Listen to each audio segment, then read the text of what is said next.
Welcome to the Norwood Conservation Commission meeting for April 12, 2019. If anybody has a recording device, please let us know. Open roll call. Peter Bamber. Jody Maria. John Gear. Lee Leach. Cheryl Doyle. Chris Capuzio? Al Getz. Okay. First on the agenda is Susan Clare. Together Yes, Norwood Community Gardens. No, Susan. She's not here yet? No. Okay, so we'll move along. NEP RWA Hawes Cleanup, Saturday 4/27, I'm sorry. Yes. Yeah. Hi, Hi. I'm Chris Hirsch, the Neponset River Watershed Association. I can give you guys, this is the extent of what we're proposing. So we're proposing to have a cleanup along Halls Brook and Endine Park. Basically from the diversion structure that fills the ponds, that dam structure there, to Washington Street is where we'll be working. Primarily removing trash from the area.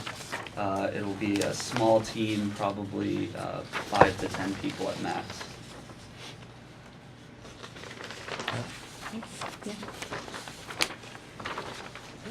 So are you going as far as the viaduct, the train Not- viaduct? No? Not that far, no. So Okay. we're just, there's a diversion dam that pushes water into those two ponds that Yep. are there.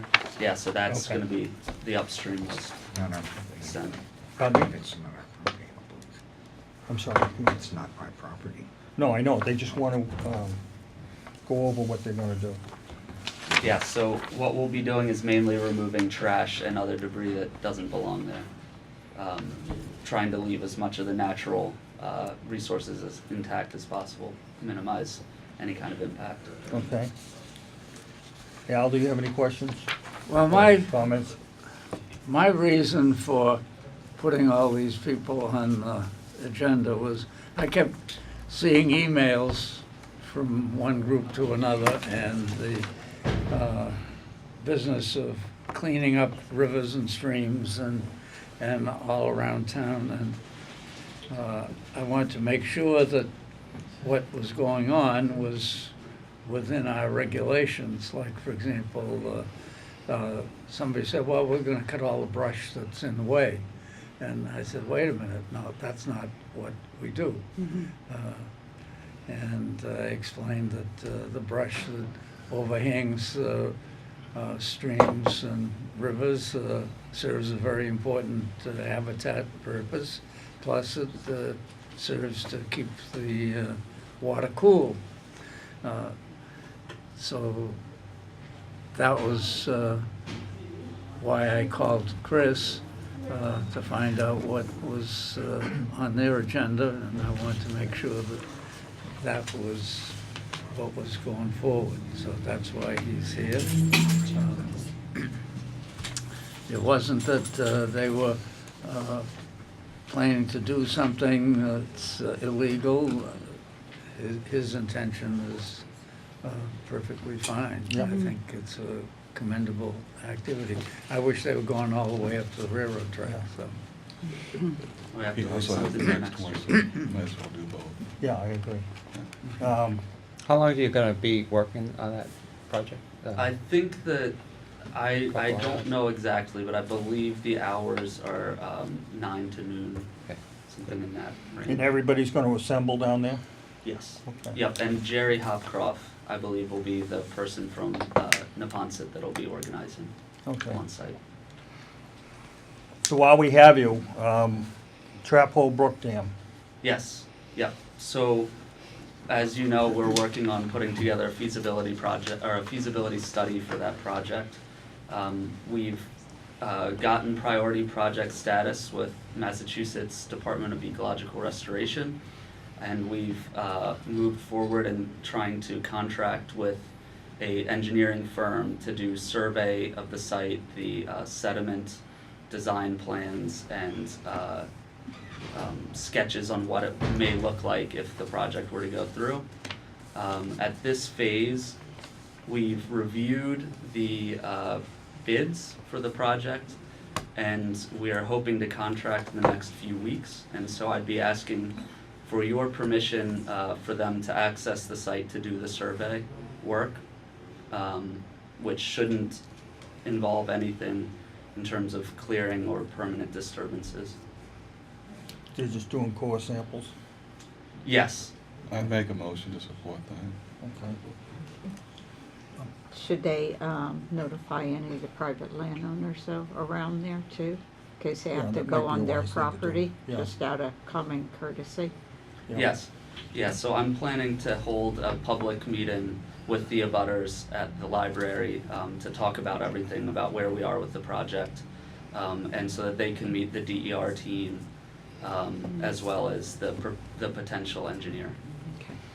Okay, just to get back to the core sampling, they're gonna do them for sediment, they're gonna do it at the site, they're going upstream and downstream as well? Yes, so they're gonna do in the impoundment, they haven't finalized the exact sampling plan, and that's something else that I wanted to ask of you guys is, we're trying to assemble a technical team of project partners, and we would like someone from the Conservation Commission or Al to join us on that technical team to review things like the sediment testing plan and everything to make sure that it's gonna meet everybody's standards in terms of what they're looking for.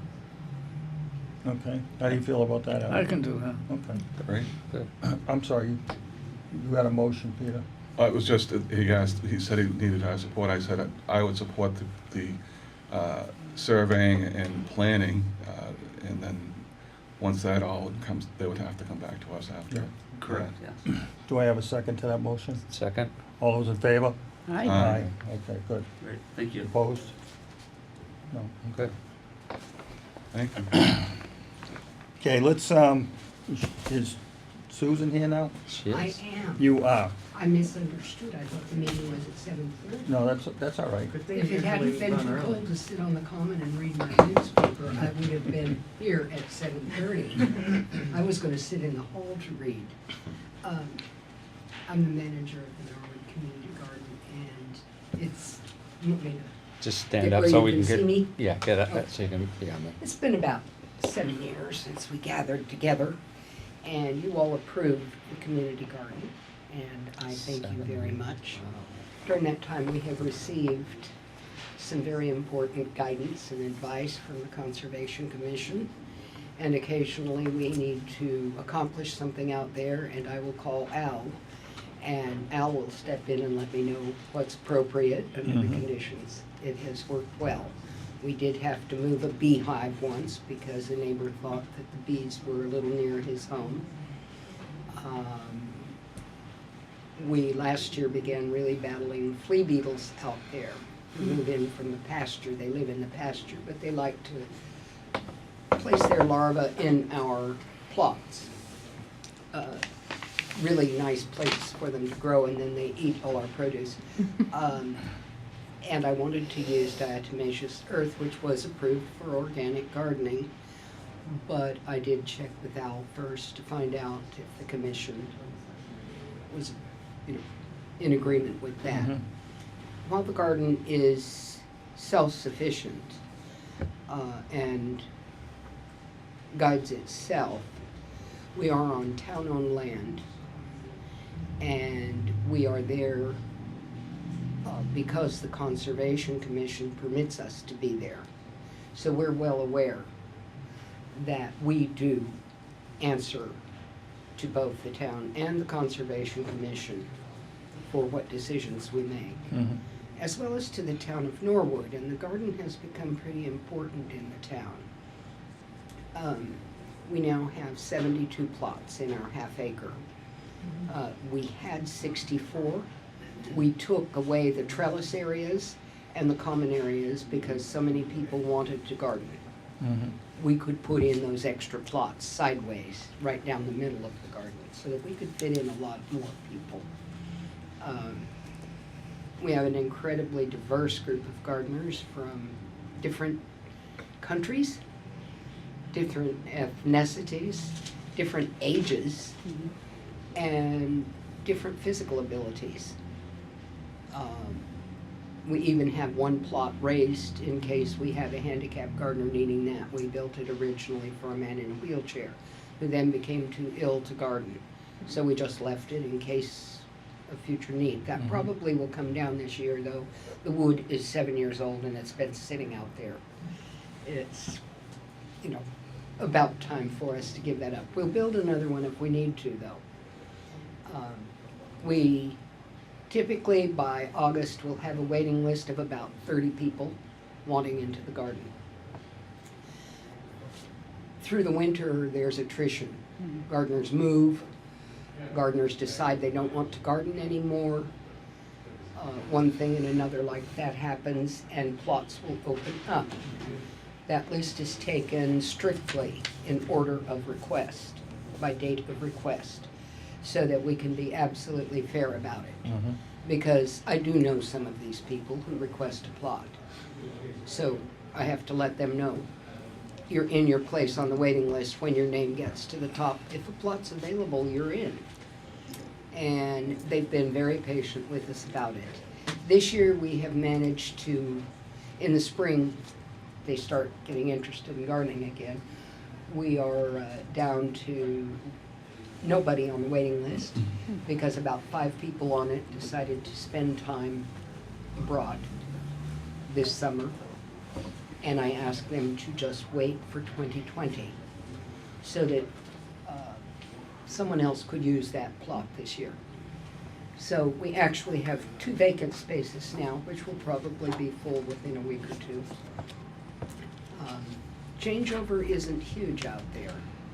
It takes a while. Sometimes people are on the waiting list for a year or 2. It's not a fast process. We have an advisory committee of 9 people, chosen because they have been in the garden for some years. They have a lot of experience with the garden. They understand our relationship to the town of Norwood. And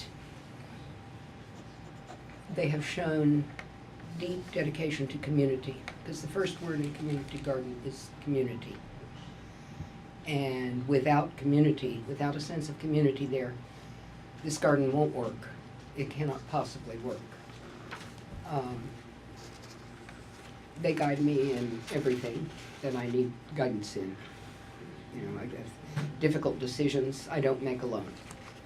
I have a group of very intelligent people, very experienced people helping me make any difficult decisions. Last year we did have to let 2 gardeners go.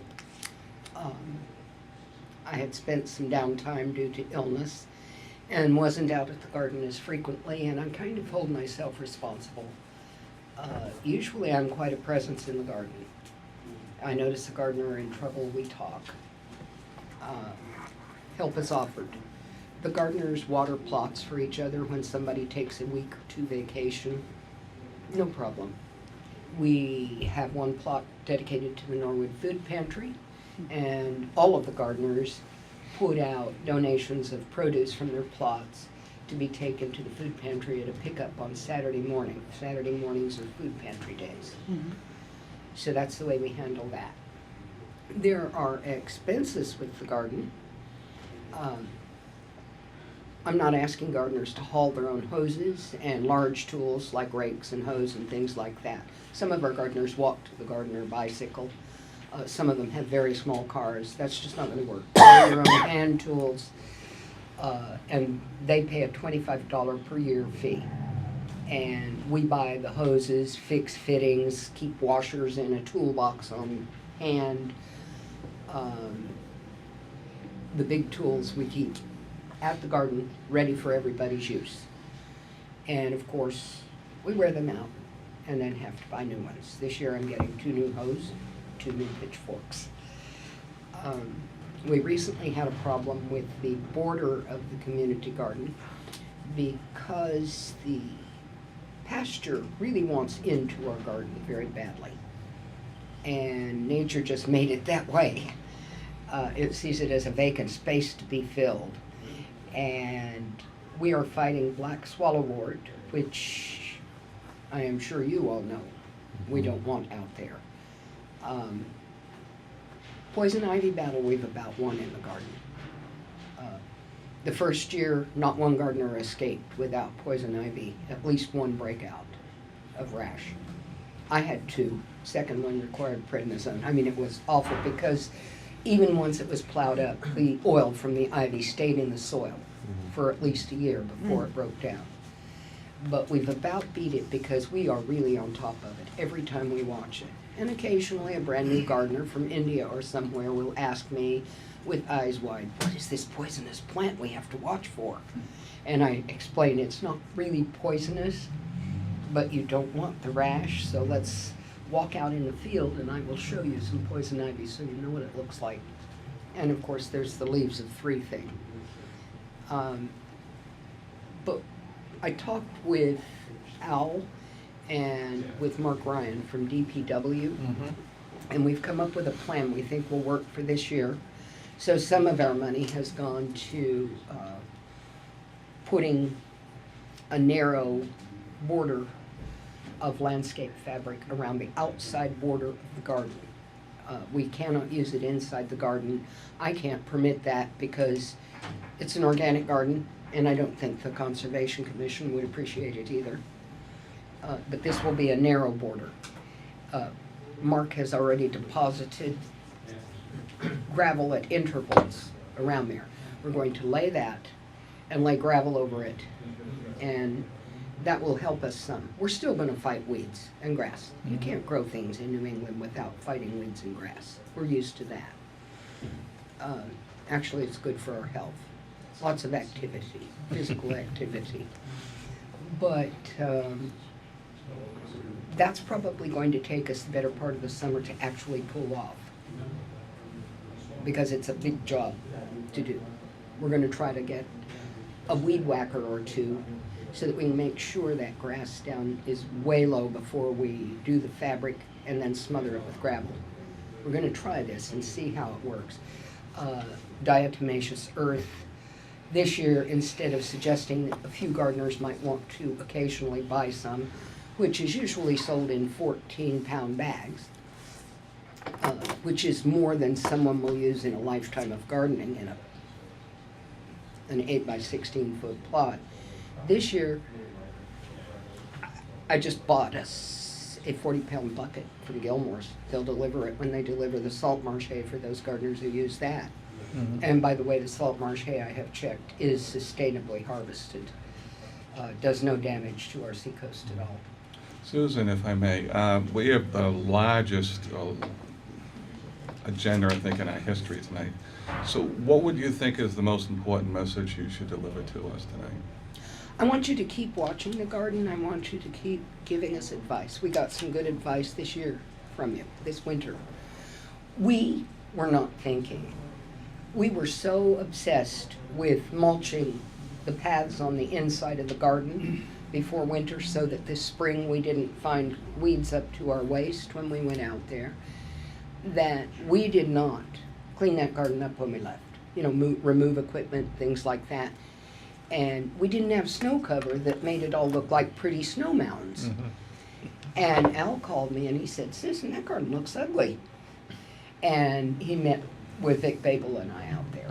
We looked at it, and it did. It looked ugly. It looked skeletal. There were all these garden stakes and things standing up in the air. It was not pretty. So the garden's newest resolution is we don't end the season without getting everything out of there, so that the garden is attractive for the pasture. I mean, people visit the pasture. Absolutely. And for the neighbors. But the Conservation Commission has been especially valuable to us in terms of advice now and then, alerting us to things that might be problems, or answering problems that we have that we need to check out. We want to stay within organic. We want to stay within conservation guidelines.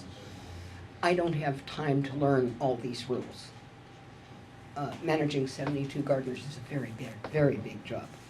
So please keep, your advice is always welcome. Thank you. Don't think we're just feeling like you're interfering. Joe?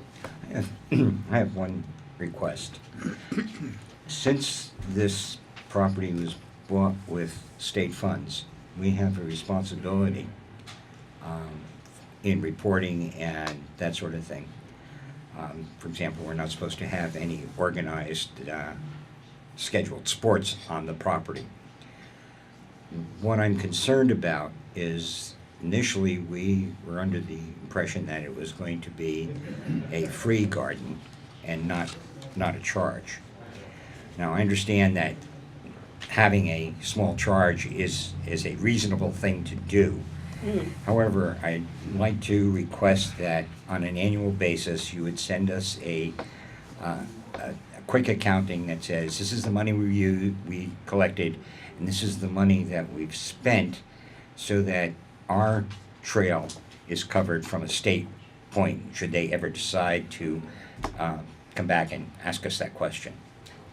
That will take some figuring out for me to figure out how to do it, because we have some gardeners without means. And by agreement of the whole garden, their fees are just marked paid without collecting their money. So not everyone pays, but it looks like they do, because I don't want any records saying that so-and-so couldn't pay their fee this year or anything like that. Everybody's equal in the garden, and we support, and the gardeners agree with this policy as well. They're willing to Joe, wouldn't it be sufficient donate their the 25. total collected and what It's total was actually spent called on a it? donation, you know. That's all I'm looking So for. all is- he's looking for is total collected and then Total spent. Yeah. Okay. Yeah. Okay. And if it doesn't match, say, carry over to the following year. It's just so that there's a record that says, this is what we collected, this is what we spent, this is what we had left over, and we're gonna use it next year. Simple I as do that. understand your position. I am always disappointed to take on yet one more task, but I will do that if the Conservation Commission needs that. Thank you. Well, thank you very much. Thank you, Susan. Appreciate your time. Thanks. Okay, next, on that same top item, Progress Norwood, Town of Norwood Earth Day event. Hi, thanks for having us. Start with a quick flyer here. You just take one and pass it. So let me introduce myself. My name is John Apria. This is Katie Nelizzo. We're with Progress Norwood. Hi. We're putting on an Earth Day event on Sunday, April 28th. We're cleaning up over 12 sites in town, mainly all the elementary schools, the high school, middle school, all the playgrounds. One of the sites that we're cleaning up this year is the Undine Trail. So we just wanted to bring that to your attention and see if you had any questions. Basically, it's just trash cleanup, trash pickup. No maintenance or anything on the trails or the Undine property. So we just wanted to know if you had any questions Or or no concerns. brush or any of that. Yeah, nothing like that, no. So, who's training the volunteers to discern what poison ivy looks like and things like that, so when they reach in to grab trash? Yeah, we that's a don't- great question. we don't have an So, So everybody's, we have donated, John's company actually has donated all the rubber gloves for Mhm. volunteers. They're actually reusable gloves for all of the volunteers to use, and we typically recommend that they wear long sleeves and long pants for bugs Mhm. as well as poison ivy or thorns. My father did not do that last year, and he was covered with thorn scrapes from Mhm. Oldham Elementary, walking through picking up. Yep. And then we have the DPW is donating trash bags and recycle bags at our request. As of last year, we collected about 270 bags of trash. We didn't have the different color bags to put recycling in versus trash, and since that's part of our mission, we are differentiating this year. And then they pick up all of the bags either that afternoon or the next morning from the sites, so we don't have to manage any of that. Sounds great. How do they deal with the recycles that are dirty? Like, for example, if a soda bottle was full of mud or yeah, we would whatever. just, They'll probably go into trash. yeah, we're just okay. gonna segregate clean recyclables. Okay. All right. And we have separate cones that we use for, we had cones available for every site location last year. in case needles were run across. And we have, each site coordinator has the contact for the police who are notified in case anything is found. And we, as John said, we cleaned up 10 different sites last year. We have 2 added sites this year at the request of Travis Farley at the rec department. We didn't come across any needles last year, which was That's good news. nice. Yeah, very nice to- nice. nice to find. Lee? Yes, can you explain what the times on the sites and how people can volunteer or come to help out? Where we at? So it starts at 8 o'clock. 8 to 8:45 is yoga on the common. 9 to 10:30 is plogging. You might be interested in this, Lee. So it's running and jogging and picking up trash at the same time. Thank you. But the townwide cleanup is 9:30 to That's 11. definitely beyond my skill level. Yeah. Can we get a video of you doing that, Lee? Yeah. They actually, the Of course. blogging group, which is run by Charles River Running and Charlotte down there at Charles River Running, they actually collected as much trash as any one of our locations did last year, and brought it back to the town common for a picture. It was pretty impressive. They did another one this year halfway Yeah. through as well. Yeah, so 9:30 to 11 is the site cleanups. You can sign up by going to progressnorwood.org. And everybody who volunteers to participate as part of the cleanup will get a ticket for a free slice of pizza at Victoria's. Victoria's donated all the pizza we can use, as much as is needed to feed volunteers. And then we invite people back to Town Common to listen to music. We have Joe Hart from the band gigs and the Unlikely Strummers, the ukulele players, are both coming. They'll be playing music for 2 hours. And then we have a number of different organizations that are setting up tables to give out information about their groups. And that was one of the other things that we were wondering if the Conservation Commission would like to have a table at the fair.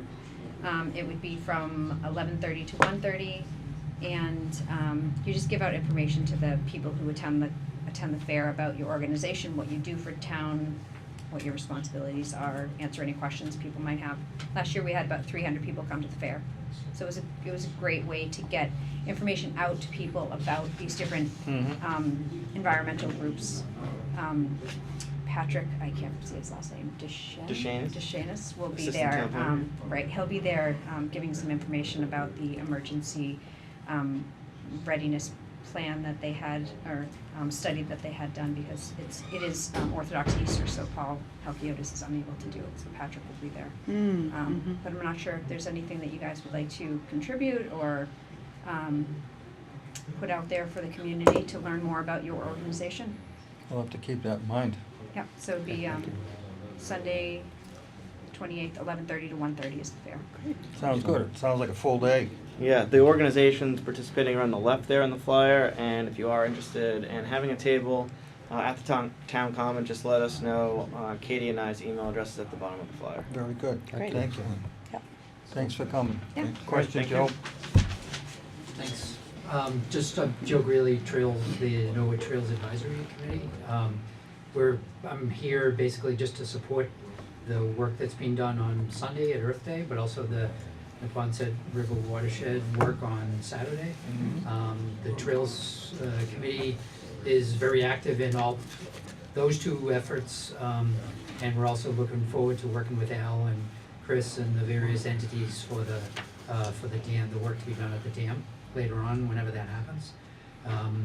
We've got a newsletter going out to about 250 to 275 of our contacts that we've accumulated, and we're going to try to solicit some more volunteers for both of the Earth Day events. And we'll be releasing those newsletters on a regular basis, but we're taking advantage of the timing of this. We'll send that newsletter out in the next couple of days. I also coordinated these three efforts, not so much Susan and Together Yes, but I know how important it is to make sure that we're all on the same page, all the committees, all the commissions, departments, etc., to make sure that the left hand knows what the right hand's doing. And from a Trails Advisory standpoint, anytime we hear of anyone that wants to hold an event or utilize any of the town-owned property, whether it's Concom or anybody else, that we want to make sure that we're steering them in your direction, both Al and the commission in general. So, We appreciate that. We're involved, and we want to make sure that everybody knows what's going on, and everyone has a chance to volunteer. Sounds good. Great. Excellent. you. I think this is great. Thank you so much. Thank you for that, Joe. Thank you. Thank you. And if you decide that you can't pull something together to actually have a table at the Earth Day Fair, if you have a flyer about the Conservation Commission and what it does, if you want to provide me with a stack of those, we will hand them out Okay. for Together Yes Table for you, and Al knows how to reach you. Okay, very good, thank you. I can probably assist with it. Okay, I have over 100 globe-shaped stress balls and things like that to give out to passerbys, so Oh, that's cool. happy to help host. sounds good. Okay, thank you again.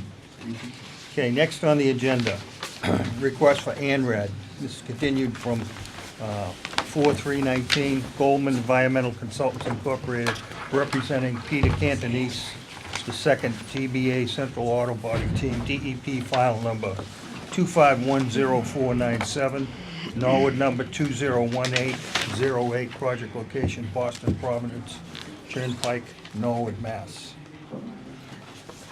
Okay. Good evening, Brian. Hi, how are you? Good.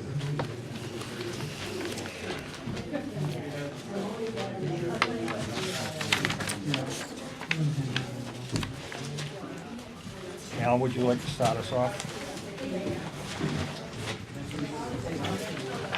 Well, let's see, at the last meeting, Brian presented some information, and it was determined that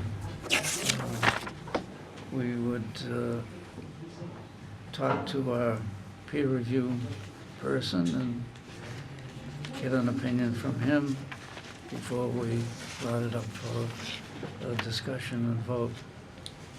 So we have a document from Hancock Associates. I hope you've read it, but there are a couple of things that I have to mention that appear in this email. An ANRAD is to determine a wetland line, and that's the only thing that we are certifying under this filing. We're not certifying anything like elevations or flood lines or anything like that. It's strictly to certify the location of the edge of the wetland. And we have to keep that in mind when during the discussions, and the outcome of the presentation is based on the fact that we're only interested in that one thing with this filing. At a future date, if somebody's planning to develop this site, and I believe there are people interested in purchasing, then we will be concerned about the other issues. But this issue under the ANRAD is strictly to determine the edge of the wetland on the site. So I think we hear from Brian and anything he has to say in response to the Hancock. Brian, would you like to speak on? Yes. Why don't I step in first, Okay. just very briefly, again, for the record, Matthew Watsky is counsel for the applicant. There were two things that we walked out of here with as action items. One was to address the question of the quantum of vote and whether you needed 3-2 or 4-3, and the other was to get additional feedback on the technical questions. So with the commission's permission, I prepared an opinion letter that I forwarded to Ramonda, who then forwarded it to town council, and you have the response from town council advising you that 3-2 is a sufficient legal vote. So I wanted to make sure that was something that had been presented to Yep. the commission. All right. Yep. And then Brian can address the technical questions and kind of take you through his analysis before including that, with the, where he took the samples, the volume of samples, the number of stems that were in that sample, out of which only one was an upland plant. And he'll walk you through that again. Thank you.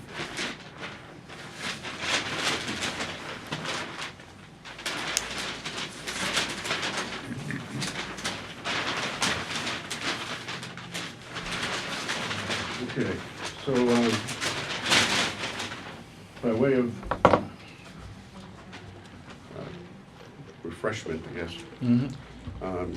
going back to October, when we had our meeting that David Cowell had made the suggestion at the meeting that he was not able to identify the grasses that were there and confirm my evaluation of the large number of upland, facultative upland plants that were in the area that we had defined. But what was done then was the line was agreed to, except for two places, on one small 15 or 10 to 15 foot movement, and another one flag moved a short distance as well. And we left that meeting with the idea that we would wait until the spring, late spring or early summer, to determine if the wetland plants that I had put into my field notes and my analysis, in fact, were the plants that I thought.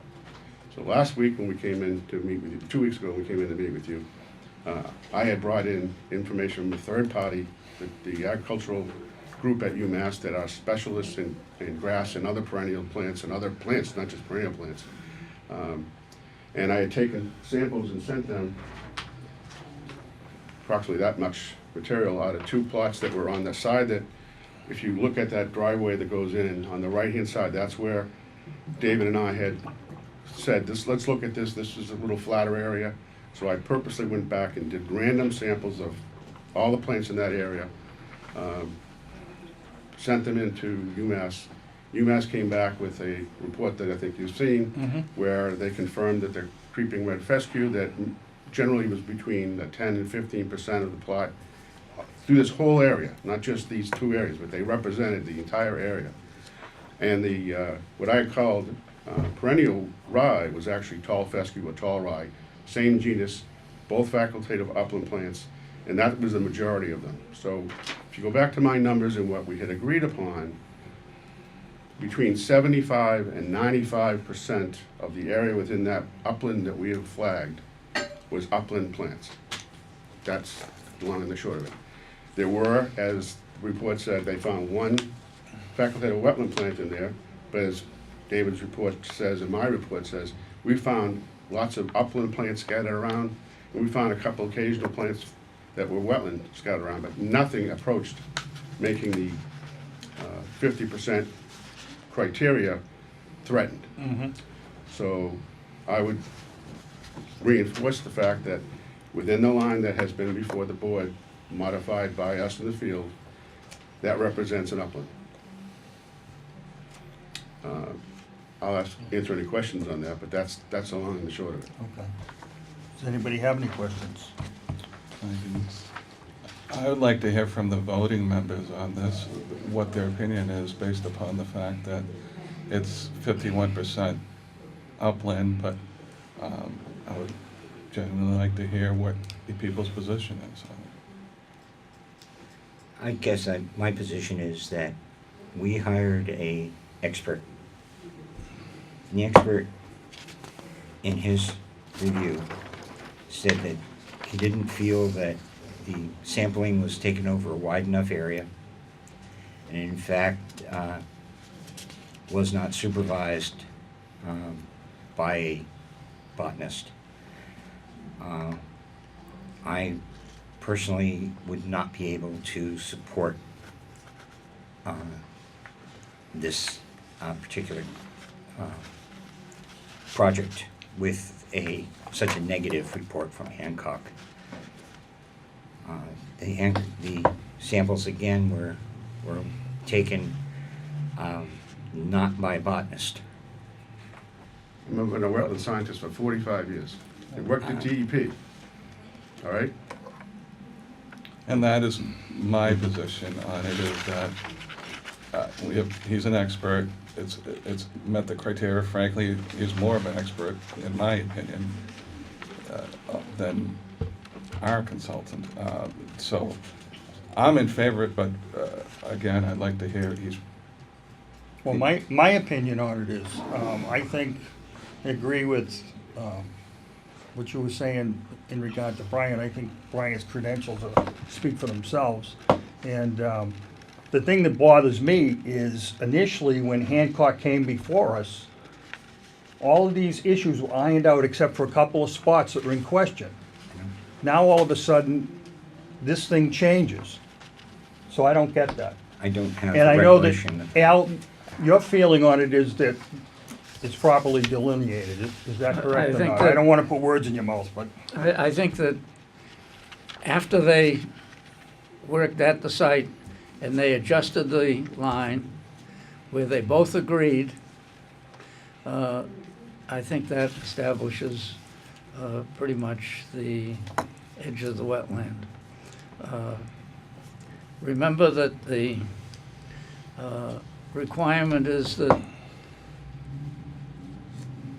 more than 50% of the vegetation growing there has to be one or the other, okay? If it's wetland, then we have to have more than 50% wetland plants. If it's upland, we have to have more than 50%. And it can be as low as 51%. So I think that most of the material, the plant material that's growing there is upland plants of one type or another. And yes, there are a few wetland plants mixed in, but they're still a minority of the site. So I think we have to go with that. That's my opinion. I'm not in favor of it. I'm siding with the Hancock report because of the fact that they said the method that was done is not by the Mass Wetland Protection Act. And it also says the sample should have been taken within 5 to 10 feet of the wetland delineation, not 50 feet going west away from it. It was only between flag 21 and 22 that the samples were taken, and that's just a limited area of the entire lot. And a lot of the grasses, the sedges and the other shrubs were not done. So I disagree with their findings, but I go with Hancock. Also, if we're gonna hire peer review things, people, I think we need to go by their findings because they're basically neutral. They're not representing anybody. They have no investment in it. And I just feel that we can agree to disagree. They're still gonna get their vote, so it doesn't matter. the only comment I would like to make on that is you mentioned the flags, the 2 flags in question. That was what was originally, the last time we met in October, that was the only area of contention, basically. Am I right or wrong? Right, that's why we Okay. went there. My understanding was that because the grass was mowed, that 25-foot buffer from the flagged area was not looked at and could not be determined whether it was wetland or not. So therefore, that 25 feet doesn't really count. We don't know what that is. He never mentioned 25 feet anywhere in his report or in his discussion. Or He went and we did the soil borings and the wetland flag and vegetation analysis right on the line, the entire length of the way. And we got a line that he agreed to. I mean, there's nothing about 25 feet. But this area that we looked at was where they had a head wall, there was a small pocket of wetlands, which he agrees was not jurisdictional in any way. Then it flattened out a bit, and he was in there looking around, he said, you know, there's upland plants, there's upland plants, not just facultative upland. There's Artemisia, which is wormwood, it only grows in an upland, but it's in this area, just like so many plants overlap sometimes. So we have a few wetland plants, we have a bunch of upland plants and facultative upland plants. They cancel each other out. It was, you know, and he says that in his report. I mean, that's the way he said it. And I agree with it. So we took the sample. I mean, there was no was no bias to what we did. We just, here's a big hole, and it happened to be, because the entire area is like this, as I say in my report. Almost completely, these two grasses, a couple things mixed in, and it goes right up to the wetland line. Okay. Can I just follow up? Yep. I don't think this board is gonna agree as a whole, as five, as a whole. We're not gonna agree. We had taken a vote to wait for the growing season. We're not in the growing season. So I have issues with that, and rightfully so. I also feel that this land should have never been mowed. There is no purpose in mowing it.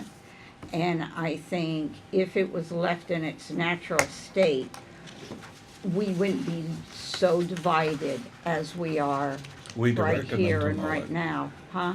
Conservation Mistakenly, yes. directed them to mow it. Yeah. Al said, But let's yes, not- I let's know, not- but I'm just saying, but I think, I'm just stating a fact. If Mm-hmm. it hadn't been mowed, all the vegetation would have been in its natural I state, would like and it to would hear have been from, easier. once you're done, I'd like to hear from Lee before we have Well, any other no, discussion. no, but I'm just saying, Mhm. you know what, never mind. I do 'cause- understand what you're no, saying, but I just want to hear no. another, what his opinion is. I Get was one just thing following squared- up, so it squared doesn't away. matter. Did Al direct them to mow it, or did he allow them to mow it? What's the difference between the I'm gonna That's a say that difference. about 15 years ago, the owner of the land, which is different than it is now, it's changed hands a few times, asked if he could mow it in order to pick up the rubbish and trash and make it easy to keep clean. Because at that time, there was tremendous amounts of highway trash get in there every year, and it was very difficult to clean it up. And I saw no reason why they couldn't mow it once or twice a year to keep it up, and it has been kept clean. It's not an eyesore as you drive by it since that time. But before that, it was a real trash dump for many years. So there's also benefits to the environment having areas that are mowed next to areas that are not mowed, because it's a different kind of habitat. We keep the Endine fields mowed to keep different habitats there. And there are creatures and birds and other little animals that live in fields and things that don't live in woods.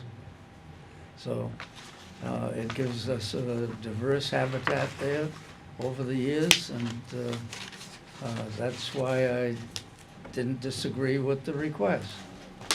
So it's been going on, and each time there's a new owner, they ask me, can they mow it once a year or whatever, and I say, sure, because that's been of a benefit to keeping it up. So that's how we have it mowed. I never ordered anybody to do it, but the request asked me, and I thought it was a beneficial activity. You know, if we have a dump alongside a highway in the town, it doesn't do the town much good, so. May I ask one further question? Al, if you knew that a sampling was going to be done, would you honor a request to cut the grass? No. Thank you. Hindsight's a wonderful thing. Lee, what's your opinion on the subject? I'm really torn about this. Well, I think we all. In terms of, all the points seem very valid. I respect our esteemed opinion of our agent, but I think that we have to follow the conclusions of the peer review engineer with his recommendation to postpone the issue of the order.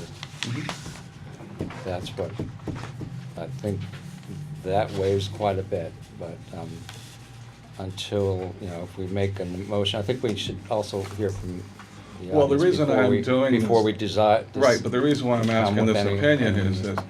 Right now, John and I seem to be in favor, and now it's based upon your statement, there's 3 opposed to it.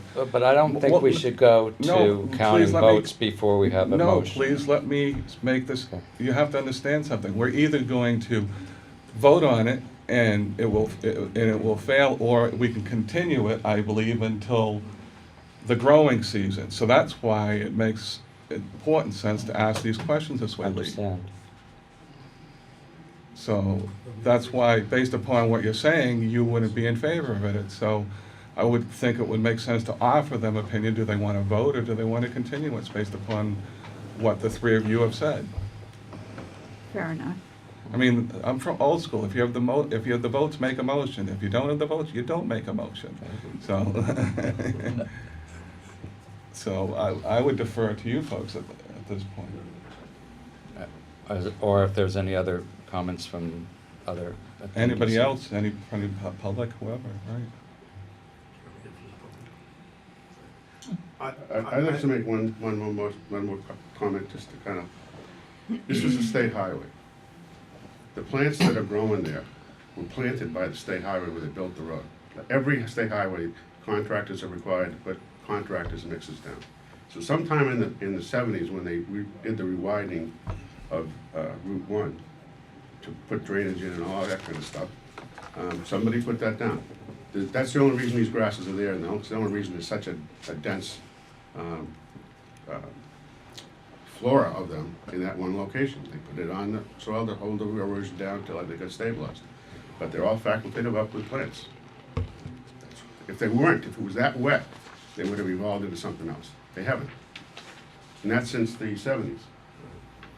So, I mean, we can let it grow, but what I did was take it to someone who was a third party that specialized in this. And this goes to your point up here in Thorn. Nothing's gonna change. It's not gonna, it's been there for 70 years, 60 years. I can just weigh in on that too. The DEP regs call for, as people have acknowledged, determination of whether it's 51% or more. And the guidelines that Hancock referred to, of course, don't call for using DNA analysis to determine whether something is wetland or upland. Because it's new technology. Partly because it's new technology, and because the department would never impose that kind of a requirement on someone. The legal requirement, though, is to make a determination of whether something is a wetland or an upland. Your consultant said that he was not able to identify the plants and determine whether they were upland or wetland unless they had the florets. They were fully in bloom in mid-season. And we came up with a different way to make a definitive determination by taking the samples and sending them to UMass. So you have an unequivocal technical determination that the plants that are there are 90% upland plants. And it's far, far more uplands than would be necessary in the regulations to call it upland. So from my perspective, this is a really simple decision to make under the regulations. You know that it's uplands, there's really no question about it, and so waiting isn't gonna make any difference, it isn't gonna help it. But I appreciate the sort of informal poll that you took. Perhaps what we need to do is, if you could give us 2 minutes or something, I can step out into the hall and talk with the client and make a decision on whether we should ask to continue or if we call for a vote. Okay.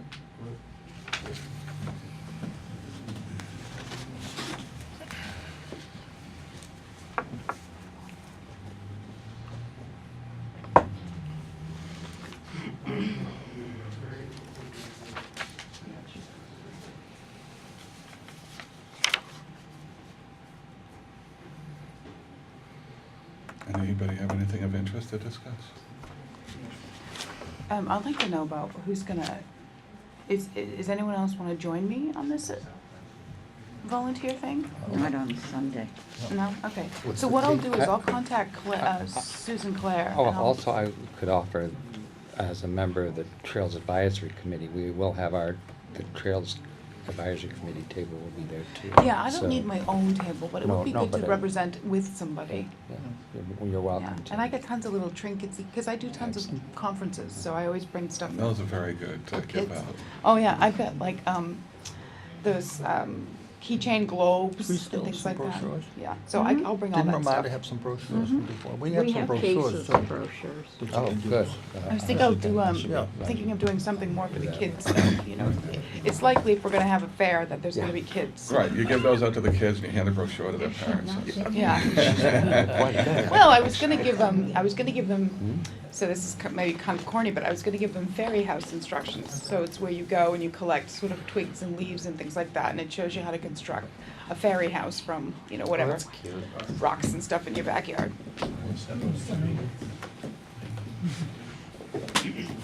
All right, I think we're going to request a continuance, but before we do, I think we really need some clear guidance from the commission about what additional evidence you feel you need to have so that you can make a decision and not have this kind of internal wrangling going on about whether you've got sufficient evidence. Like, we would be happy to have Al come out into the site and identify with Brian exactly where he would want to have samples taken, and we can send those samples to UMass and No, it have it doesn't work determined that way. specifically. We could do it that way.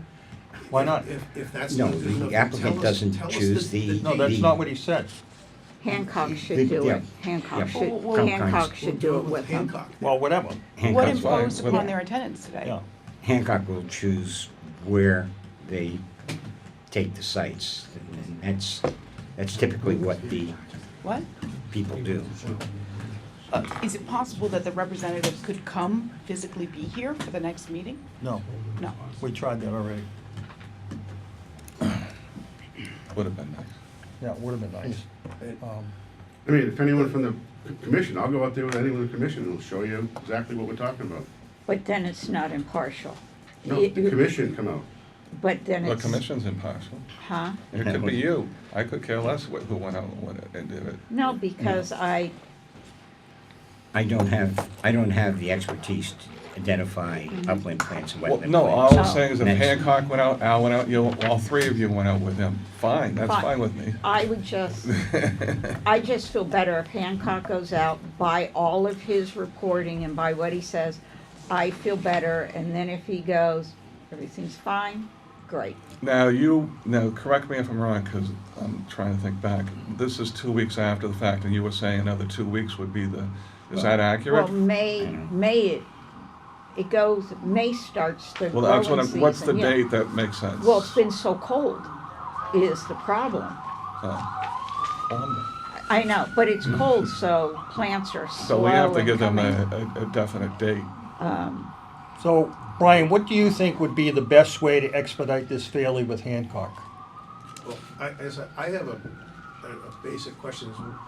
If Hancock's concern is that Brian took samples and no one was there to watch him, but Hancock doesn't have any particular concern about the samples being taken in one place versus another, as long as it's being observed by someone. I'm not sure why they're not trusting Brian to be a reliable. I'm not either. That's not what it says. Reporter of what he's doing.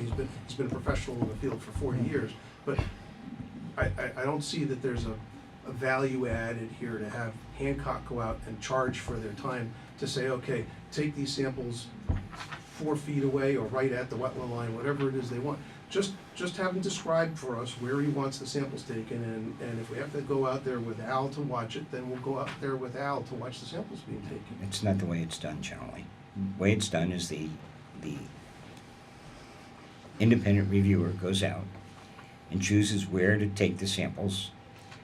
And typically what he does is he starts close to the wetland, he takes a sample and, yep, that's wetland. He moves further away from the wetland, takes an area, counts all the plants that are in that area, and say, oh, here we go, 50-50. So he goes to Right. another area. Right. This is all wetlands. He moves So we've away already done that. until he's done I that. agree with you, but he's already done that, and the No, only he has question not he done had that was because- that he wasn't Actually, able he to did that identify before. this Excuse me, he has this not done that monoculture because he of could grass. not identify the plants because they were mowed. He identified everything but one section. This is what I was saying. In October, they went out, they readjusted with Brian, Hancock readjusted the line, am I right or wrong? Correct. They were both mutually satisfied, except for one small area. That was an area that was mowed, he couldn't make a definite determination as to what was there. The area that was mowed was the entire length of the But that plant. wasn't the whole thing that was under contention. That's not what he expressed when he stood here in front of us. Sorry.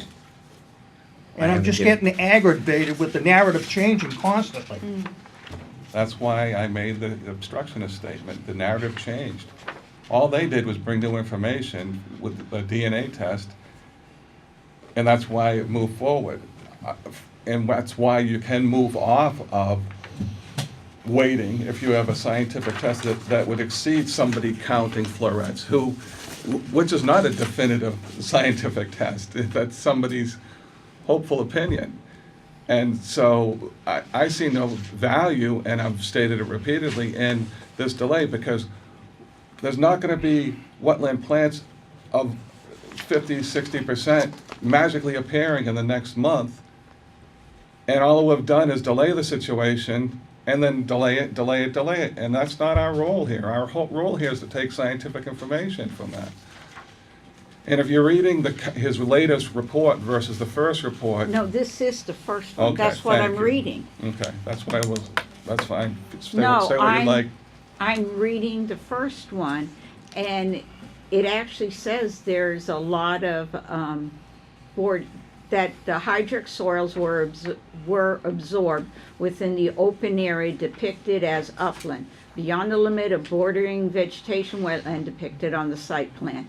In several locations, the soil was observed to have a deep A horizon to a depth up to 37 inches, consisting of a dark color, organic, rich, fine loam. This soil type is consistent with the muck soil and types that were depicted in the soil maps for this location.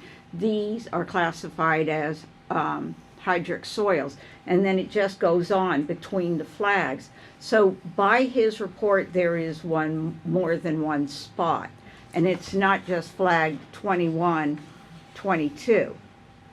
There were more, and it would have been fine if it would have gone sampling here, Verbally, here, here. he said there was one spot when he was here that time. Al, did you hear it that way or differently? You're more of an expert. My understanding was, when they were there in the field, they changed a couple of flags to meet Hancock's Problem. specification. Those histosols that he came up with is why I said, yeah, we can move them 5 or 10 feet over here. That's why we moved them. But everywhere else was fine. And that's my point. That what you just read was what the argument was, and they moved it. But it's also mentioning flag 20 that it's wetland and it goes, but there's no soil sampling taken going flag 20 towards Purgatory. Right now, all I know is we are Well, not going to agree. Right, which is why at you this need to come present up with moment. a date definitive as to. Well, then the only way to get that date is from our expert in the field, and would have to give us that date. No, he's not a growing season expert. He's a wetland expert, and he But this understands is- where the this is a wetland standard plants came growing- from. That's ridiculous. One Well, of the he point- is a senior wetland scientist. I mean, okay, how about? You had a date in the last meeting. Well, no, I was just trying to get a full growing season, not the full-on growing season, but wait for the growing season. How about we have Ramonda send a letter to Hancock, an email, whatever, to Hancock tomorrow, or call him, ask him, when can he go out, meet with him, they do their thing, and then, I think the three of you should be ashamed of yourselves, but that's all I'm saying. but see, I don't wanna go This is there. no place for that kind of talk, so Okay. I It's can't. not, I okay, stand by that, guys, Mr. That's guys. enough, that's enough. Like it or forget about it, that's just the way it is. So- That is my kind of talk, because that's what's happening here, Mr. I'm DeMaria. sorry, did you recognize him? I didn't recognize you either. Okay. So let's Okay. knock it off, Yeah, Cheryl. that's just my suggestion, or just, I know some of the plants started to come up, but I don't know if they're up enough to identify them yet. And I don't know how much is entailed to, if they go and they just do a little bit more DNA over here, take a couple plugs here and a couple plugs on What's that the turnaround side. on the DNA? If, On the sample, whether they need to do DNA or not is up to the UMass. I mean, whatever samples they have. If they can't physically identify them visually, then they'll go to the DNA. So they play it however but their ty- expertise. typically, I mean, if, What's a if turnaround? we could get Hancock Well, this took in, me 3 weeks. Yeah. Okay. so in 3 weeks, we probably got And that, vegetation there and that was in anyway, the Yeah. fall when they weren't busy. Now they're very, very right? busy. Yeah, Yeah. yeah. Al, do you have any suggestions? My suggestion is, by the end of May, everything that's going to grow is growing strong and healthy for the season. By the 1st of June, most of the perennial plants are in their full growth. So the end of May or the 1st of June, I don't think there should be any debate that it hasn't grown yet. And I have a pond in my backyard, so I have wetland plants and upland plants, and most of those things are growing like mad right now. And the deer are very happy eating it.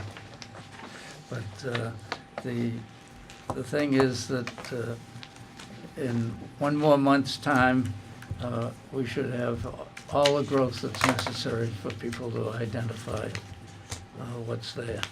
So that if you follow Al's recommendation, and we set a date for whether it's Al to go out in the field with Brian, or David Cameron from Hancock to go out to the field with Brian, but to set the date now, get it done, and then get us on, have us continue to the next meeting after that date.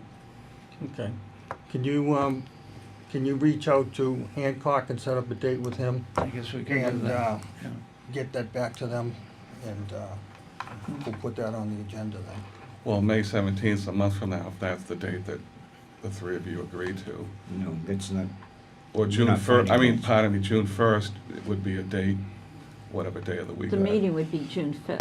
Yeah. The next meeting's June, would, No, but Yeah. for them to go out. I hear what you're saying. Yeah. So what date would make sense to go out? June 1st? And then discuss it June 5th, if that Yeah, makes sense. no, that timeframe. After the site visit. Well, are we relying on our opinion again, or am I going back to UMass? no, it would If be, you, I would say if you meet with Al and, Hancock out there, and you can't come to some definitive, then you take samples right there in front of them, and we get them June analyzed. 3rd is a Monday. I don't know what else to say. Third is a month. I'm I, trying yeah, I know, My birthday. me too. to- Just the last point, and I think we need to figure out what that date is. It's So a- you'll reach out. It's a to- Monday. But perhaps, if that's the day, that'll be the tentative date, because, Mhm. I mean, there's 7 deer out there grazing right when I came in here today, so who Mhm. knows what's gonna be left. You know, there's that kind of a thing, but David emailed Randy Pasternak at UMass when he got notice about this. Randy called me to find out what was going on. I told him what we were doing. Randy called David and never heard back from him, to fill him in on, from his perspective, what he did and why he did it. So, I mean, that bothers me. He reached out to him and then never followed up. So, And there's a lot of things going on here that I think are unfair, okay? So I just wanna make sure we're not So delaying this we would forever. continue to June 5th then. Is that accurate? If we're continued to June 5th, may I suggest that we set up the site meeting for May 28th so that there's at least a week for them to prepare a letter report? Does that work, Al? Okay. Okay, good. Make a motion to continue to June 5th at 7:30. Do I have a second? Second. All those in favor? Hi. Aye. Aye. Okay. Thank you. Next, determination of applicability. Bowler Engineering represented Scott Sawyer, CarMax Auto Superstore Incorporated, file number N201902, project location 205 Carnegie Road, Norwood, Mass. So that's CarMax. I have a board to share. Is there a good place to set up an easel? I have one just right outside, or is I'm gonna try and lay it out just right on the chairs? Yeah. Let me grab, I just have it in the other room right here. Excuse me, Mr. Chairman. I just wanted to know, I happen to love wetlands and things like that. Is there a difference between what the applicant wants to do with the uplands? Is he thinking of constructing? We don't know. So That's, you have no idea? we have no what the idea. He's just plan looking is? for a determination where the wetland line is. Okay. Not what. That's the precursor to it. Right, I They- understand. If that, once it's approved, they would come back with a plan to see what we had to say on that. So I understand now, because I do remember there's so many previous owners, and they wanted to build and they just couldn't build. So that's probably why there's a high turnover to that piece of property. Could be. And of course, we know that the Norwood pumping station is right up the street, and that's what I'm concerned with, the Norwood pumping station. So, CarMax. Thank you. For the record, my name is Eric DeBrule. I work with Boulder Engineering here on behalf of CarMax, of course. Requesting request for determination of applicability for a fairly small project on their existing facility. This project was built in 2015, came before the commission. I'm just showing an aerial with the existing property, the wetland, and the 100-foot buffer. The existing store, that's their main facility right there. Got a car wash facility, and there's a customer parking area, sales lot, and then a what they'll call their maintenance area, cars that need to be cleaned up before they go on the sales lot. They're proposing a 2,100 square foot. It's a photo station. Essentially, they can drive the cars in there, take the photos in the controlled climate. You can see, obviously, it's well outside of that 100-foot buffer. There's about a 350 square foot section of pavement that we're going to remove to install a utility water line that comes from the car wash to bring utilities, fire service, everything to this structure. And again, all the work is taking place inside the existing developed area. You're taking pavement for roof area. The area drains into the parking lot rather than toward the resource area. So there's very limited potential for any impacts to the resource area. This plan was submitted, just added, again, highlighted the wetland, 100-foot buffer, and again, there's this very small area in here where we're going within the pavement, taking the pavement out, water line goes in, repave. There's that 2,100-foot structure. And we're also, there's an existing drainage line that was installed in 2015 that we're just rerouting. It would have clipped the corner of the building, so we're just simply moving it up probably 5 to 10 feet. Erosion controls, again, everything is draining away from the resource area to 2 catch basins. Silt sacks are going to go in there during construction, of course. No other erosion controls are proposed, as it's essentially going into pavement, not toward the resource area. And fairly straightforward. We respectfully request the commission consider a negative determination. again, just based on the existing development going in paved area and there being negligible impacts to the resource area. Okay. Appreciate it. Al? When the question came to me, I said, well, it looks to me like your task is to show the commission that this project is outside the buffer zone and will have no negative impact to the resource areas on the site. What he didn't mention is that all along the edge of the used part of the property, there's a concrete wall that doesn't allow them to encroach on the wetland anyway. So anything that goes on this site is retained on the site and goes through a stormwater system that is very strict, and Eric gave me proof this week that there has been somebody contracted to maintain and keep that stormwater system up to date. If you remember, we had help from the Watershed Association, even getting the stormwater system the best we could get. So I think the stormwater system they have taken the water off the site is pretty much state of the art, and I don't see that constructing this little building there gives us any concern of what goes into the wetland. Does anybody else have any questions? I'll make a motion Okay. to, I hope I don't mess it up. You need a negative, right? That's correct. Yeah. I make a motion, we make, Negative determination. Determination. By applicability. yes. Do I have a second? Second. All those in favor? Aye. Aye. Okay. Thank you. Thank you. Okay, next. Notice of intent, Conoco Engineering and Science Incorporated representing Andrew Shelby, Boston Gas Company, DEP, file number 2510505, Norwood number N201903, project location 83 Moore Street, Pleasant Street Row, Norwood, Mass. Good evening. How are you? I'm good. I'm Back Mike- again. Back again. I was here in February. I'm Mike Tuhill with Conoco Engineers and Scientists here for Boston Gas. First, I have some money for the abutters list. Ramonda, you want this, or you want to give it to Al? I'll take it. All right. I love money. Like money? Yeah. It's not made out to you, so you can have it. Cheryl, would you give me a little water? I sure will. Thank you. Is it the black one, the blue one? So the project before you tonight is the one that we discussed back in February. It was a project that the commission had issued an order of conditions in December 2017, and under the local bylaw, it expired in December 2018.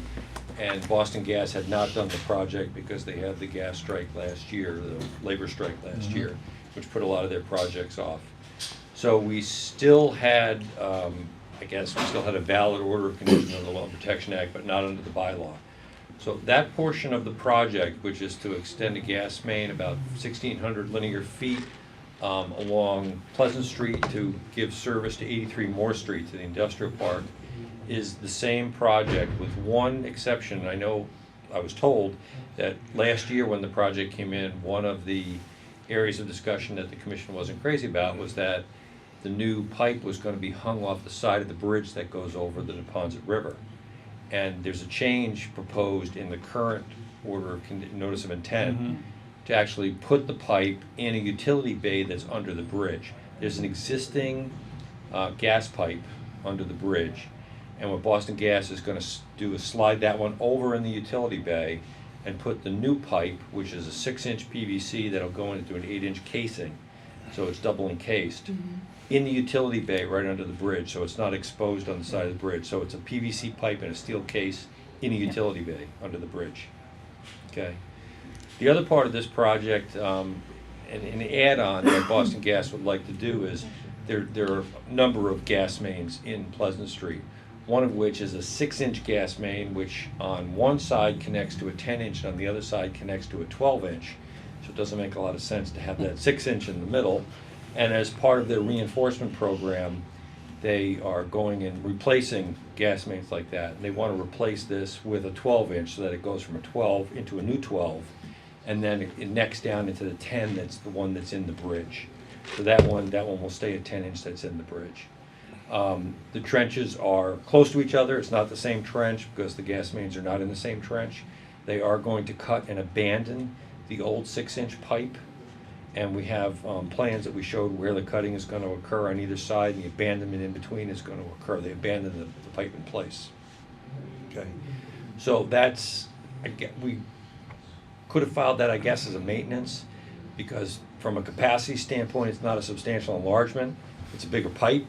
So rather than argue that point, I threw it into we had to come back in with a notice of intent anyway, so we put that into the notice of intent for you.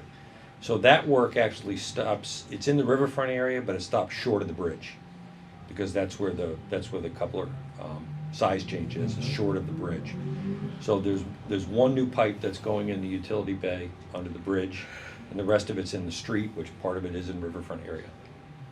Okay, so I guess if you have questions, that's probably the best way to approach this. Same project. Same thing. Al, what's your opinion? Okay, the big thing in my mind for this project is that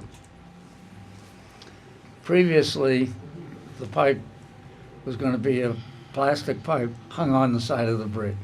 And the question in the minds of other people and myself was the safety of that. By putting it in a steel sleeve in the bay under the bridge, it's not visible anymore. Nobody can tamper with it. Nobody can, with an electric hand drill, battery operated, drill a hole in it and cause an explosion. It will be a much safer, more secure system. So by having to refile, we get a benefit here in this case. And the other pipe configurations in the street, as he says, could have been done without our getting involved, because it's a maintenance, and under the Utilities Act, they're allowed to do maintenance as long as they're not increasing the scope of the project. Sometimes that's a little bothersome, but that's the law. And the fact that we're getting the improvement where it crosses the river, that, to me, that's the whole thing in a nutshell. Cheryl? Oh, I was just gonna make a motion, we approve. Well, Oh. under Discussion. advisement, Yeah, John. till we receive the order of conditions. Yeah. But I mean, approve that, the change that he added a couple changes. Oh, okay. Because these Well, aren't. actually, it's a new file. It is a Right. new filing because they expired, so yeah, I was Correct. correct. Yeah. So on that point, is the order of conditions that were under the old? They died. I know, but would you use those as the same for this A one? couple of changes It's a brand new filing, so we would be taking it under advisement because everything's in the new filing. It wouldn't be any changes, it would be a brand new filing. Yeah. Right. So New we would make a motion to take it under advisement of the. You don't have to make a motion, you can just take it under advisement. Take it under advisement. Okay. Do you wanna close, you can close. Close the hearing. Yeah, Motion okay. to close the hearing. So is that I your make a motion? motion to close it, if you're okay. Did you Yeah. have something to say No, I'm before I fine. close it? Go ahead. Okay. Make a motion. Second. All those in favor? Aye. Aye. Okay. Okay, So At our next meeting, we'll sign Sign the the order. orders. that's the question I was gonna have, Yeah. okay, We'll thank you. vote then and sign the order. Right. Okay, so it's in Yes. 2 weeks? Yeah. May 1st. No, it is. No. May first. Right. Yeah, May May 1st. 1st, yeah. Okay, great, thank you very much. Thank you. Appreciate it. Okay. Excuse me. Notice of intent, continued from 4/3/19, Norwood Engineering, Representative Paul Luston, Vanderbilt Realty Trust, LLC, DEP, file number 2510504, Norwood number 201901. Project location is 290 Vanderbilt Ave, Norwood, Mass. Good evening, David Johnson from Norwood Engineering with the applicant Paul Leston. We've been here a couple of meetings and we've hopefully have taken the comments from previous meeting to heart, and hopefully we can address the board's concerns with the design we've come up with. Very quickly, we are proposing to put in a curbing to expand the pavement to address truck turning movements which are going over the curb and into the dirt areas, which is shown here in the pink. At the last meeting, the board requested us to evaluate the use of a guardrail and to move the curbing in closer to the existing pavement. With the exception of down in this area, they did not seem to have any problem. So we're proposing a guardrail in this location where it seemed to be the tightest distance from the slope. And we came up with a detail for construction, which I think you were emailed, but if you need another copy to look at while you speak. The concern of the commission in the past was that the curbing was too close to the top of the slope, and if a truck hits the curbing, it would push over and the dirt would fall down the slope and ultimately end up in the wetlands. So what we've done in the area where the slope seems to be of concern to the commission is we're proposing to run our erosion control barrier along the top of the slope and then come in 12 inches or 16 inches to the center line of an 8x8 post guardrail, and then come in 30 inches from the center line of that post to our curbing, which is, I think, the number that the commission threw out at the last meeting to try to move our curbing in 30 inches. So now we're going to be 30 plus 16, we're going to be 46 inches from the top of the slope. To address the concern about the curbing not being substantial enough to take a truck hitting it, Paul has had his site contractor work with me to come up with a detail where the post is actually poured in concrete. It's 3 foot down in the ground, and the concrete pad runs out and underneath the granite curbing and comes up on the back side, so that if the curbing is hit, it's fully set in concrete. If the post is hit, this actually acts like a pad to prevent it from tipping over. The 30 inches still allows the front of the truck in front of the wheels to go over and make the turning movements that we've been looking for able to be accomplished. So that's where we are. That's our approach at this time, and I think we've tried to address the commission's comments at the previous meetings. Cheryl, you got a question? Can we just have an updated set of plans for plan of records? Yes. Because the only thing we got was this part, but we didn't get your updated plan. Yeah, I think you also got, didn't you also get this one too? Mm-mm. I don't think so. You don't think so? No, 'Cause I don't I think sent so. a PDF of this as well. Didn't see it. So that's why I'm Okay. just asking, Yeah, can we well, have Yeah, Halford we plan? had sent this as well, so. Yeah, I'll, okay. I didn't, unless I missed it somehow, Yeah, which is it's okay, we kind can of send that. creepy that I did. Yep. Okay. Joe? I have a question. What is the post made out of? Pressure treated 8x8. Pressure treated 8x8 with 4x10 guardrail So with you're- galvanized bolts. So you're setting it in the concrete, a wooden post in the concrete. Yes.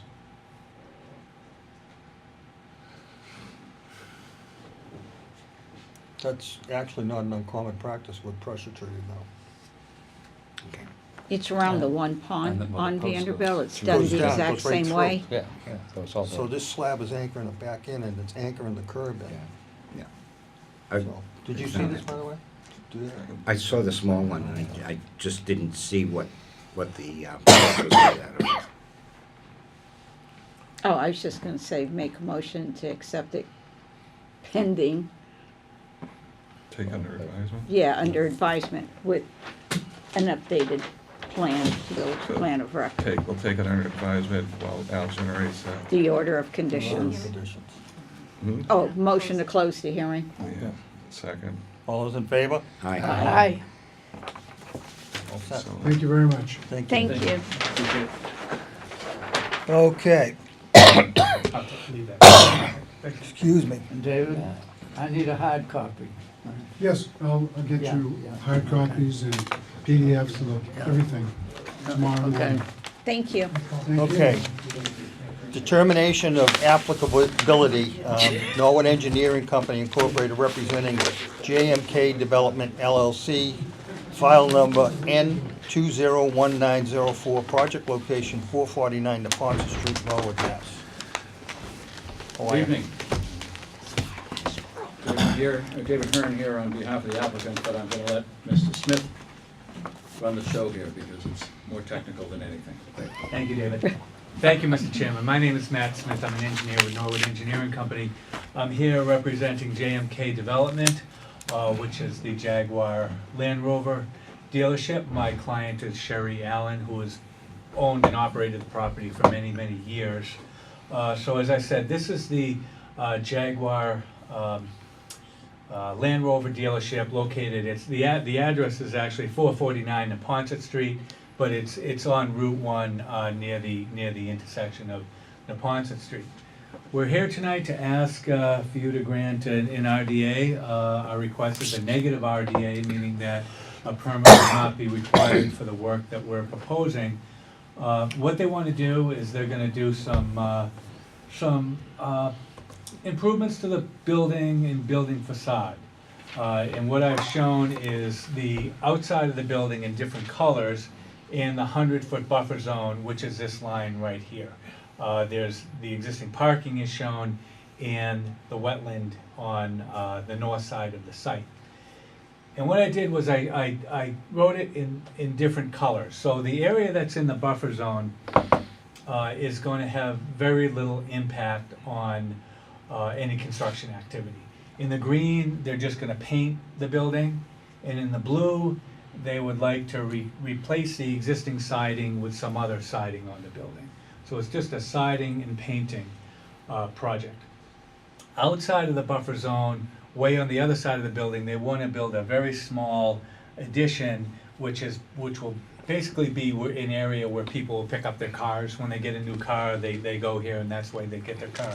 So there will be some construction over here, but as you can see, the whole construction area is blocked by the building compared to the buffer zone. The last thing that we would like to do is build a new facade on the building. In red here is the new facade, and in the dark line is the old facade. So there will be some construction happening to basically put a new face on the building in the front. But again, all of this, where they're putting a new face in the building, will be outside of the buffer zone. The only thing in the buffer zone will be to replace the siding and to do some painting. So it's our opinion that this is really within the buffer zone maintenance type of work. The whole area is separated by a parking lot, and there's an existing wall protecting the wetlands or next to the wetlands. So our request would be that you grant a negative determination of applicability, meaning that a permit would not be needed to do this project. And I'd be happy to answer any questions that you have. Okay, any questions? Joe? I don't have any problems with granting a negative determination, but my question is, why only the local bylaw did you file under and not the state bylaw? Our intention was to file under the, our intention was to file under the state bylaw. I don't think we only One was went the under right. the local. That's, I could look through the, it's a state form that we submitted, so my understanding is that we filed under both the local and the state. Joe? I was just wondering, is there an issue if they didn't file with the state, since it's basically just maintenance except for Oh, they don't issue one, so took care of that. Okay. Yeah. So I'd like to grant their negative determination if no one has a problem. So that's your motion? Second. All those in favor? Aye. Thank you very much. Good to see you again. Thanks, everyone. Thank you. Thank you, Renee. Yeah, 2 nights in a row. Okay. Two approvals. Yeah, Treasurer's that's great. Thank you report. very much for that. Thanks, everyone. Yes, yes, exactly. Stop talking and leave. Yes, they taught me that years ago. Yes, great. Thank you again. Thanks, everyone. Good night. Good night.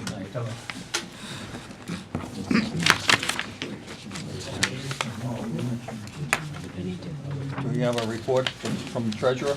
Well, I've been in communication with Ramonda. Basically, under our current budget, our spending is on track with the projects, such as we'll be receiving quotes for plant species control soon, and our current future budget is still at this time at its current number.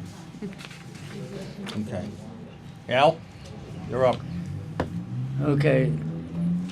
Yesterday, I went out to the skating club site, they're getting ready to get going there. They've put down the erosion control, they've put down the stone silt control mat, very extensive one, and they're bringing in a machine washing device that'll wash the wheels of the trucks as they leave the site. Because one of the big things is, you know, where the building's going, they have to excavate all the peat out, and that'll all be hauled out of the site, so there'll be a lot of truck traffic for a while. And there's some pretty big machines out there. This is a big hole, and my first concern with digging such a big hole, and it's obviously going to fill with water because it's all peat, and underneath the peat, peat is probably holding a lot of water in the depth. I warned them that in other places, like at the airport where we've had to excavate peat, some places in town, the peat is as much as 16 feet deep. So the project of removing the peat down to solid material is going to be a big project, but they're getting ready to start doing that probably the end of next week, certainly by the 1st of May. And Is there any sheet piling going in? any sheet piling? Yeah. Not that I know of at the present time, but you know, you never know what's going to happen. And the beginning of June, they'll be putting the bridge across the drainage channel at the street. They've sent out the contract for and specifications for the precast bridge, so they're moving right along. And as I understand, they're going to have a groundbreaking ceremony. I don't know why it comes after they've already started work, but they're going to have a groundbreaking ceremony in May. So, For the donors. Yeah. Right, nicer weather. so at any rate, it's one of the biggest projects we're going to see for a while here. And I'll be interested to see how it goes. But as far as I know, the contractors that they've hired seem to be pretty reliable people, and I anticipate a good show there. I guess that's the important thing this week. I just had a couple questions for you. Sure. You know where the Golden Abacus is, the lot Yeah. by that wetland? Yeah. Apparently, somehow, and I don't know how, during the wintertime, the fence got knocked down and it's kind of hanging down in the wetlands. Yeah. you know, the wall as you come into the lot. Their Okay. fences. I didn't know that. Yeah. Okay. You have to be like stuck in traffic for it to catch your eye. And Were then you on your way there? I drive by there. No, I don't, were you on the way there to eat? Huh? No. Uh-uh. No. And then, I know, well, somebody had mentioned it to me, and I know they had asked you about at the end of Endicott where the mill is. I guess there was like a lot of dumping along the brook and all that. Did you get an opportunity to go down there and check that out? They had said they had sent an email to the commission. Tends to come over the fence from the parking Oh, lot. from the supermarket. No, no, no, no, no. If you go all the way down to Oh, where way the down mill past the are, mill, yeah, I yeah. guess there were mattresses and a lot of other garbage that is So being out back dumped. between the mill and the Yeah, viaduct. I guess there's, some kind of moving company or something, and I guess they're dumping stuff there. Well, they have it's something like that, but they have a lot there that they put all this stuff in. And then, to your point, I wonder, you know where they have the fenced-in area where they unload Yeah, their trucks? yeah. Directly across the way, they have moved up towards the river. I don't know, you're saying, That, yeah, I guess there's a lot of dumping along that area. Could you just take a ride out and just take a look? I know what you're talking about. I'll Okay. check on that. All right, thank you. One other thing for Al. The Lasivita property, down by the overpass on 95.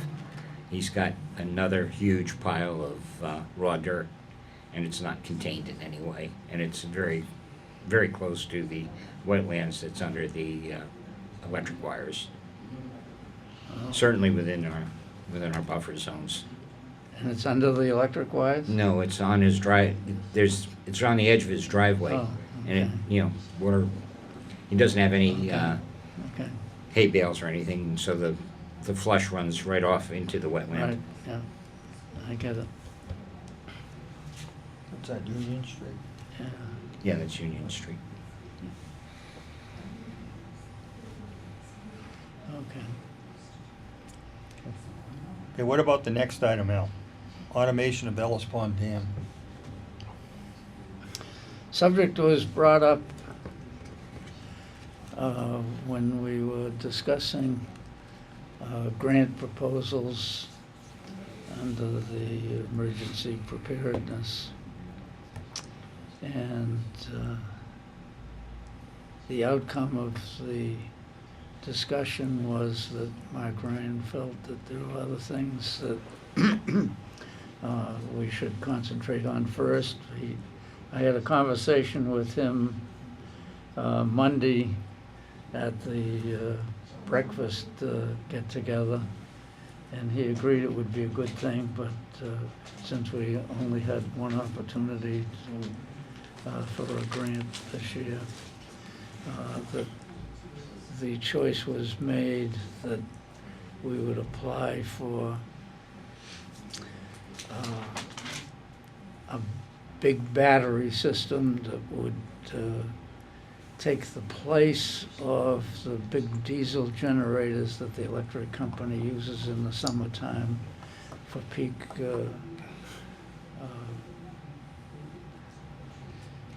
power.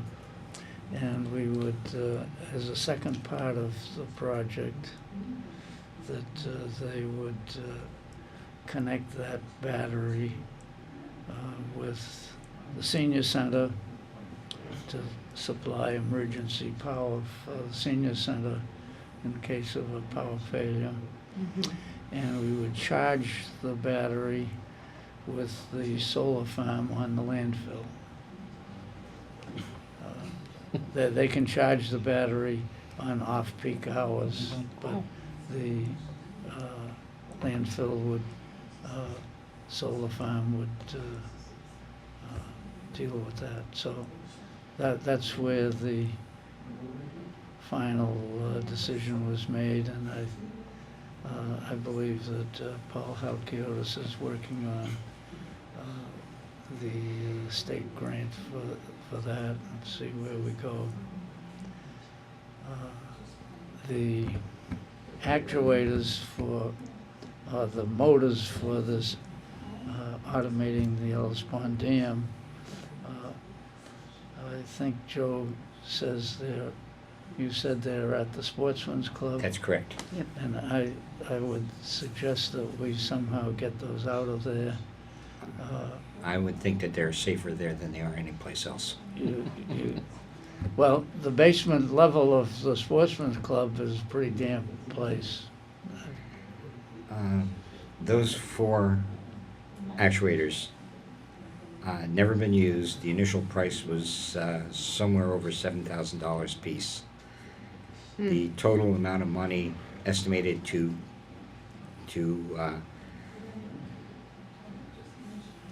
install and have them working from a remote location, somewhere under $25,000. We only paid $125 for the 4 of them instead of $7,000 a piece. Yeah. I would hate to see them moved somewhere away from the Conservation Commission's purview and have them get lost. I was thinking that in a raised area at Public Works in their new facility might be a more secure place. I think basically what will happen is somebody will find out that they don't need them for anything and they'll disappear. Okay. Since I actually paid for them and Yes. donated them, I'll agree with Mr. DiMaria. Okay, I have no problem. So Jim Norton has control of them? Yes. Okay. All In right, good hands. so, proposal for any future agenda items? No? CPC report? Still right where we are, Okay. just waiting for town meeting. Fingers crossed. Motion to adjourn? Second. All those in favor? Aye. Aye. Thank you very much.